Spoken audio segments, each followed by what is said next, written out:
Marami nga ang nagulantang sa naging revelasyon ng anak ni Vic Soto na si Paulina Soto. Ito'y matapos sabihin ni Paulina na navigating a new life chapter as a single mom. It's been a crazy last few weeks with lots of ups and downs, but life goes on. Thankful to what the past 10 years have given me, my beautiful daughter now, on to better things. Marami ang nagulat sa nasabi nga pong hiwalayan na ito. Tinanong din nila kung ano kaya ang rason. Kung sumakabilang bahay ba si lalaki.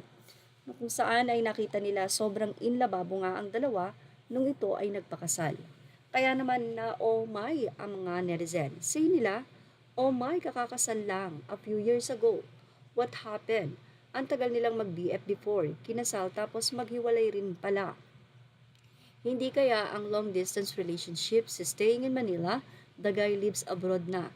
I think they stayed there sandali lang, hirap din na siya lang ang mag-aalaga sa baby cause she herself is still a baby rin. Nalungkot naman ako dito. Kaninong mother siya? Angela Luz. Unfortunately, she ended living a solo life just like her mom. She's still young and I hope she could find not too soon a partner that will stay forever with her and her little fam. As if you can't be happy kapag single. Ang lungkot naman, sana maayos pa, say naman ng ilang mga netizen. Sa mga anak na naniningil ang tadhana sa mga naging kasalanan ng ama. Hindi din, may attitude talaga yang si girl. Bossy kay Jed, say ng ilang mga netizen. Hehehe, talagang naisip mo pa yun. A true blue marites never forget. Walang sense ang sinabi mo. Naku, ayan na naman tayo sa panghuhusga. Isinisingit mo pa talaga yan. Pareho sila ng nanay niya na ma-attitude. Si naman ang isa, ayan, pwede na divorce should be legal. It's not saying na maghihiwalay when one gets married. But honestly, it is for the woman, man, and child. Ang daming guys, papalit-palit kasi walang accountability. Parang mas matanda pa siya sa mother niyang si Paulina. Si naman ng ilang netizen. Well, ang bata pa kasi niya nang ikinasal tapos nagkaanak agad. Mahirap talaga yun. The hubby is based abroad. I remember before she said her and Sanchi will follow. I think she can give up the easy life she have in the Philippines.